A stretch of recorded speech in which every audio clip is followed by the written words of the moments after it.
തിരുവനന്തപുരത്ത് വളരെ പ്രധാനപ്പെട്ട അപ്ഡേറ്റ്സ് ഉണ്ട്. മെക്സവനെ അനുകൂലിച്ച് CPI കൂടി രംഗത്ത് വന്നിരിക്കുന്നു. ഓരോ ദിവസം കഴിയുന്നതും പ്രത്യേകിച്ച് ഈ മെക്സവന് പിന്നിൽ ഭീകരവാദ ബന്ധമുണ്ട് അല്ലെങ്കിൽ പോപ്പുലർ ഫ്രണ്ട് പോലെയുള്ള സംഘടനകളുണ്ട് എന്ന കേന്ദ്ര ഇന്റലിജൻസ് റിപ്പോർട്ടുകൾ പുറത്തു വരുന്നു, അല്ലെങ്കിൽ അത്തരം വിവരങ്ങൾ പുറത്തു വന്നതിന് പിന്നാലെ ഈ മെക്സവന് പിന്തുണ ഇങ്ങനെ വർദ്ധിച്ചു വരികയാണ്. കേരളത്തിൻ്റെ ഒരു രാഷ്ട്രീയ മനസ്സ്, ഇടത് മനസ്സൊക്കെ എങ്ങോട്ട് പോകുന്നു എന്നൊരു വലിയ സൂചനയാണ്. മെക്സവന് പിന്തുണയുമായി CPI കൂടി രംഗത്ത് വന്നത്. വ്യായാമത്തിന് എന്ത് ജാതിയും മതവും എന്ന് ചോദിച്ചിരിക്കുന്നത് CPI മുഖപത്രം ജനയുഗമാണ്. വർഗീയ ശക്തികൾ നുഴഞ്ഞു കയറി വിവാദങ്ങൾ സൃഷ്ടിക്കുന്നു, ജനകീയ വ്യായാമമാണെങ്കിൽ അത് പ്രോത്സാഹിപ്പിക്കണമെന്നും പരാമർശം. വിനീഷുണ്ട്. വിനീഷ്, നേരത്തെ ഞാൻ പറഞ്ഞ പോലെ ഈ മെക്സവിന് പിന്നിൽ ആരാണ് എന്നതൊക്കെ ഓരോ ദിവസം കഴിയുമ്പോഴും ഇങ്ങനെ പുറത്തു വന്നുകൊണ്ടിരിക്കുമ്പോഴാണ് ഇടത് വലത് മുന്നണികളിൽ നിന്ന് കലവറയില്ലാത്ത പിന്തുണ അങ്ങ് ലഭിക്കുകയാണ് മെക്സവിന് പിന്നിൽ. വിനീഷ്.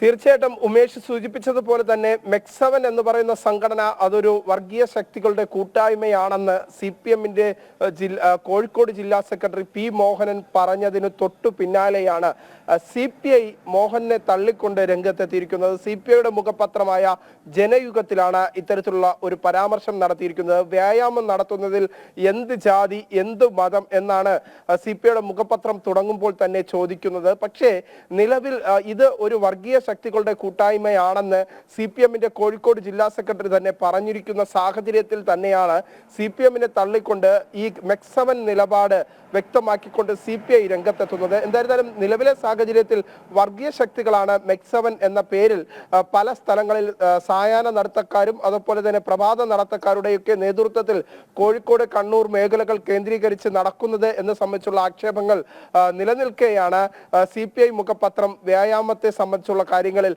എന്ത് ജാതി എന്ത് മതം എന്ന ഒരു നിലപാട് സ്വീകരിച്ചുകൊണ്ട് രംഗത്തെത്തിയിരിക്കുന്നത്. അത് ജനകീയ വ്യായാമമാണെങ്കിൽ അതിനെ അംഗീകരിക്കേണ്ടതുണ്ട് എന്നാണ് നിലവിൽ CPIയുടെ മുഖപത്രത്തിൽ വ്യക്തമാക്കുന്നത്. അവരുടെ മുഖപത്രമായ എഡിറ്റോറിയലിലാണ് ഇത്തരത്തിലുള്ള ഒരു കുറിപ്പ് വ്യക്തമാക്കിയിരിക്കുന്നത്. എന്തായിരുന്നാലും നിലവിലെ സാഹചര്യത്തിൽ മെക്സവൻ വിവാദത്തിൽ അത് അങ്ങനെ സംസ്ഥാനത്താകെ വ്യാപിച്ചു കൊണ്ടിരിക്കുന്ന സാഹചര്യത്തിൽ ആ വിവാദത്തിൽ പിടിച്ച് കടിച്ചു തൂങ്ങാനുള്ള ഒരു ശ്രമം CPIയും സ്വീകരിക്കുന്നു എന്ന കാര്യത്തിൽ സംശയമില്ല. അതിന്റെ തുടക്കം തന്നെയാണ് ജനയുഗം പത്രത്തിലെ ഇത്തരത്തിലുള്ള അവരുടെ മുഖപ്രസംഗം എന്ന് തന്നെ എടുത്തു പറയേണ്ടിയിരിക്കുന്നു. എന്തായിരുന്നാലും നിലവിൽ സംഘപരിവാർ സംഘടനകളെയും ഈ ഒരു വിഷയത്തിൽ വലിച്ചിഴയ്ക്കാൻ CPIയുടെ മുഖപത്രം മറന്നിട്ടില്ല എന്നതാണ് എടുത്തു പറയേണ്ടത്. കാരണം ഈ മെക്സവൻ എന്ന് പറയുന്നത് വർഗീയ സംഘടനകളുടെ കൂട്ടായ്മയാണ്, അല്ലെങ്കിൽ ജമാഅത്തെ ഇസ്ലാമി പോലുള്ള സംഘടനകളുടെ കടുത്ത വർഗീയവാദികളുടെ കേന്ദ്രമാണ് എന്ന് CPM ജില്ലാ സെക്രട്ടറിയാണ് പൊതുസമൂഹത്തിൽ പറയുന്നതെങ്കിൽ, കോഴിക്കോട് ജില്ലാ സെക്രട്ടറിയാണ് പൊതുസമൂഹത്തിൽ പറഞ്ഞതെങ്കിൽ അതിനെ വളച്ചൊടിക്കാനുള്ള ഒരു ശ്രമം തന്നെയാണ് CPIയുടെ മുഖപത്രമായ ജനയുഗത്തിൽ കാണാൻ സാധിച്ചത്. കാരണം സംഘപരിവാർ സംഘടനകളാണ് ഈ വിഷയത്തിൽ ആദ്യം ചാടി വീണതും വിവാദമുണ്ടാക്കിയതും എന്നാണ് CPIയുടെ മുഖപത്രത്തിൽ പറയുന്നത്. പക്ഷേ നിലവിൽ CPM-ന്റെ ജില്ലാ സെക്രട്ടറി P. മോഹനൻ പറഞ്ഞ വാക്കുകൾ അത് പൊതുസമൂഹത്തിൽ ചർച്ചയായി. അതിന് തൊട്ടു പിന്നാലെയാണ് ഇതിൽ അന്വേഷണം വേണം, മെക്സവൻ വിഷയത്തിൽ അന്വേഷണം വേണം, അല്ലെങ്കിൽ അത്തരത്തിലുള്ള കൂട്ടായ്മകളിൽ അന്വേഷണം വേണമെന്ന നിലപാടുമായി BJP അടക്കമുള്ള സംഘടനകൾ രംഗത്ത് വന്നിയത്. പക്ഷേ ഇതൊരു വർഗീയ ചേരിതിരിവിലേക്ക്, വർഗീയ കാഴ്ചപ്പാടുകളിലേക്ക് എത്തിച്ച് ഒരു മതവിഭാഗത്തിന്റെ മാത്രം സ്വാധീനം ഉറപ്പിക്കാനുള്ള ശ്രമം ഇപ്പോൾ CPIയുടെ ഭാഗത്തുനിന്ന് ഉണ്ടാകുന്നു എന്ന് തന്നെയാണ് നമുക്ക് മനസ്സിലാക്കാൻ സാധിക്കുന്നത്. അതിന്റെ ഭാഗമായി തന്നെയാണ് മെക്സവനെ അനുകൂലിച്ചുകൊണ്ടുള്ള മുഖപത്രം, അവരുടെ മുഖപത്രമായ ജനയുഗത്തിൽ മുഖപ്രസംഗം എഴുതിയിരിക്കുന്നത് എന്ന കാര്യത്തിൽ വിനീഷ് സൂചിപ്പിച്ചതാണ് അതിന്റെ ഏറ്റവും പ്രധാന പോയിന്റ്. കാരണം ഇത് മെക്സവനു പിന്നിൽ ഭീകരവാദ സംഘടനകളാണ്, അല്ലെങ്കിൽ അതിൽ പോപ്പുലർ ഫ്രണ്ടാണ്, നിരോധിതമായ മതമൗലികവാദികളാണ് എന്ന് പറഞ്ഞത് BJP-യോ അല്ലെങ്കിൽ BJP അനുകൂല പ്രസ്ഥാനങ്ങളോ RSS-ഓ ഒന്നും ആയിരുന്നില്ല പറഞ്ഞത്. വിനീഷ് പറഞ്ഞ പോലെ CPM-ന്റെ ജില്ലാ സെക്രട്ടറിയാണ് പറഞ്ഞത്. അദ്ദേഹം പിന്നെ അതിൽ നിന്ന് നേരെ ഒരു യൂട്ടേൺ എടുക്കുന്ന കാഴ്ചയാണ് പിന്നെ കണ്ടത്. പിന്നെ ഈ മെക്സവനെ ആദ്യം സ്വാഗതം ചെയ്തത് മന്ത്രി മുഹമ്മദ് റിയാസാണ്. അദ്ദേഹം വലിയ പത്രമൊക്കെ നൽകി അവർക്ക് തൻ്റെ ഔദ്യോഗിക ലെറ്റർ ഹെഡിൽ അവരെ അഭിനന്ദിച്ചുകൊണ്ട് ഈ സേവനങ്ങൾ കേരളത്തിലുടനീളം പ്രത്യേകിച്ച് ബേപ്പൂർ പോലെയുള്ള സ്ഥലങ്ങളിലേക്ക് വ്യാപിപ്പിക്കണമെന്ന് കത്ത് നൽകുന്നു. ഇതിന് പിന്നാലെ ഇതിനെ എതിർത്തുകൊണ്ട് CPM ജില്ലാ സെക്രട്ടറി രംഗത്ത് വരുന്നു. ഇതൊന്നും പക്ഷേ ജനയുഗം കണ്ടില്ലേ, CPI അറിഞ്ഞില്ലേ? CPM ജില്ലാ സെക്രട്ടറിയുടെ ഒരു പരാമർശത്തെ CPI കണ്ടില്ലെന്നാണോ ഈ മുഖപത്രത്തിൽ മനസ്സിലാക്കേണ്ടത്? എല്ലാം സംഘപരിവാറിൻ്റെ അജണ്ടയാണ് അല്ലെങ്കിൽ സംഘപരിവാർ രാഷ്ട്രീയമാണെന്ന് പറഞ്ഞ് തള്ളാൻ കഴിയുമോ?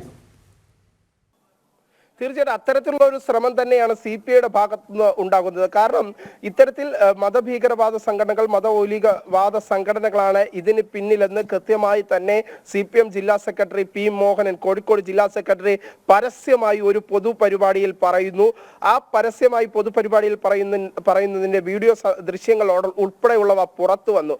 അതിന് തൊട്ടു പിന്നാലെയാണ് ഇന്നത്തെ മുഖപത്രമായ ജനയുഗത്തിന്റെ CPIയുടെ മുഖപത്രമായ ജനയുഗത്തിൽ അവരുടെ മുഖപ്രസംഗമായി എഴുതിയിരിക്കുന്നത്. പക്ഷേ ഇതൊരു വർഗീയ ചേരിതിരിവിലേക്ക് തിരിച്ചുവിട്ട് ഒരു മതവിഭാഗത്തിന്റെ മാത്രം സ്വാധീനം പാർട്ടിക്കുള്ളിൽ ഉറപ്പിക്കാനുള്ള CPIയുടെ ഒരു തത്രപ്പാടാണ്, അല്ലെങ്കിൽ CPIയുടെ ഒരു തന്ത്രമാണ് ഇതിന് പിന്നിൽ എന്നാണ് നമുക്ക് മനസ്സിലാക്കാൻ സാധിക്കുന്നത്. എന്തായിരുന്നാലും സംഘപരിവാർ സംഘടനകളുടെ ചുമരിലേക്ക് ഇത് കെട്ടി വയ്ക്കാനുള്ള ഒരു ശ്രമം CPIയുടെ ഭാഗത്ത് നിന്ന് ആദ്യഘട്ടത്തിൽ നിന്നുണ്ടായിരിക്കുന്നു.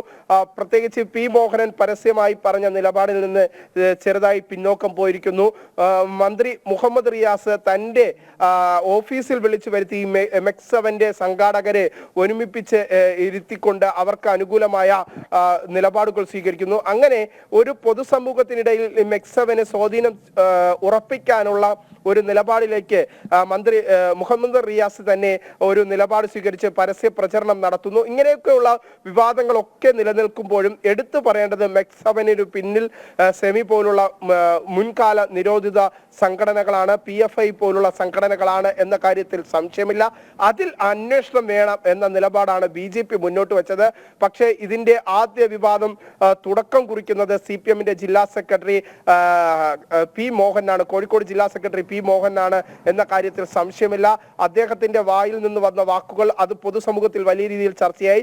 പക്ഷേ ഇതെല്ലാം പടച്ചുവിട്ടത് സംഘപരിവാർ സംഘടനകളാണ് എന്നത് വരുത്തി തീർക്കാനുള്ള ഒരു ശ്രമം തന്നെയാണ് CPI ഇപ്പോൾ ശ്രമിക്കുന്നത്. അതിന്റെ ആദ്യ പടി തന്നെയാണ് അവരുടെ മുഖപത്രമായ ജനയുഗത്തിൽ വന്ന മുഖപ്രസംഗം എന്ന കാര്യത്തിൽ സംശയമില്ല.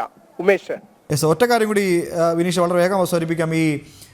ഇതിന് പിന്നിൽ ആരാണെന്ന കാര്യമൊക്കെ എല്ലാവർക്കും അറിയാം. MEX7 പിന്നിൽ ആരാണ് എന്നത് പകൽ പോലെ സത്യമാണ്. കാരണം കഴിഞ്ഞ മണിക്കൂർ നമ്മൾ പുറത്തുവിട്ട വാർത്ത, കേന്ദ്ര ഏജൻസികളുടെ റിപ്പോർട്ട് സംസ്ഥാന ആഭ്യന്തര വകുപ്പിൻ്റെ മേശപ്പുറത്ത് ഇരിപ്പുണ്ട്. ഇതിന് പിന്നിൽ ആരാണ്, ഇത് നിരീക്ഷിക്കണം, ഇതിൻ്റെ പിന്നിലുള്ള ഇടപെടൽ എന്താണെന്നൊക്കെ അവിടെ ഇരിപ്പുണ്ട്.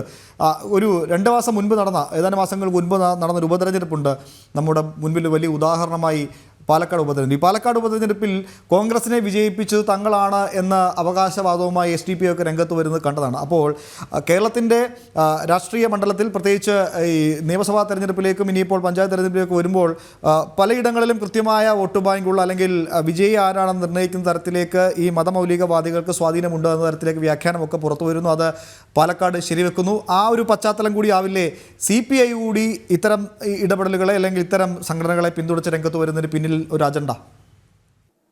തീർച്ചയായിട്ടും സംസ്ഥാന രാഷ്ട്രീയത്തിൽ ഏറെ ചർച്ച ചെയ്യപ്പെടുന്ന ഒരു പ്രധാന മതവിഭാഗം, ആ മതവിഭാഗത്തെ കൂടെ പിടിച്ചുകൊണ്ട് അവരുടെ ശക്തി വർദ്ധിപ്പിക്കാനുള്ള ഒരു നിലപാട്, അല്ലെങ്കിൽ ഒരു ഭാഗത്ത് സംഘപരിവാർ സംഘടനകളെ അണിനിരത്തുക, മറുഭാഗത്ത് തങ്ങളാണ് നിങ്ങളെ സംരക്ഷിക്കുന്നത് എന്ന നിലപാട് ഉറപ്പിക്കുക എന്ന ലക്ഷ്യത്തോടു കൂടി ഒരു മതവിഭാഗത്തെ സംരക്ഷിക്കാനുള്ള, അല്ലെങ്കിൽ അത്തരത്തിലുള്ള അവർക്കെതിരെ ഉയരുന്ന ആക്ഷേപങ്ങളിൽ തടയിടാനുള്ള ഒരു ശ്രമം.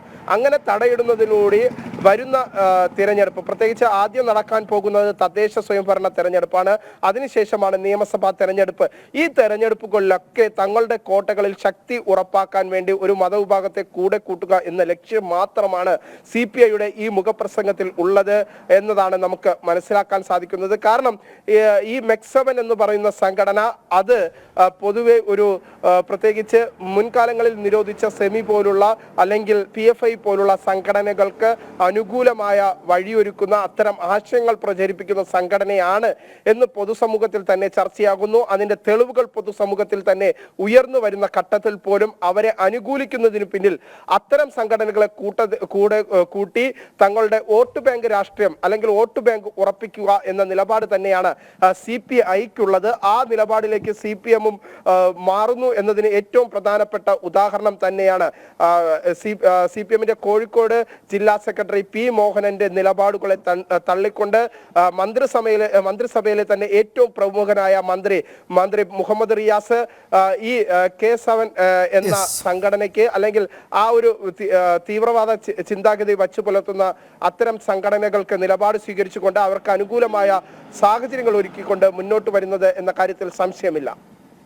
യെസ്, എന്തായാലും മെക്സവന് പിന്നിൽ ആരാണെന്നൊക്കെ അറിയാം എല്ലാവർക്കും. പക്ഷേ ഇനി വരാൻ പോകുന്ന തദ്ദേശ തെരഞ്ഞെടുപ്പിൽ വോട്ട് ഒരു വലിയ നിർണായകമാണ്. അതുകൊണ്ട് തന്നെ ഇത്തരം തീവ്ര നിലപാടുകളുള്ള മതമൗലികവാദികളെ ഒപ്പം നിർത്താനുള്ള മത്സരം എന്തായാലും ഇടതുമുന്നണിയിലും വലതുമുന്നണിയിലും ഒക്കെ ആരംഭിച്ചിട്ടുണ്ട്. വിനീഷാണ് വിശദമായ വിവരങ്ങൾ പങ്കുവച്ചത്.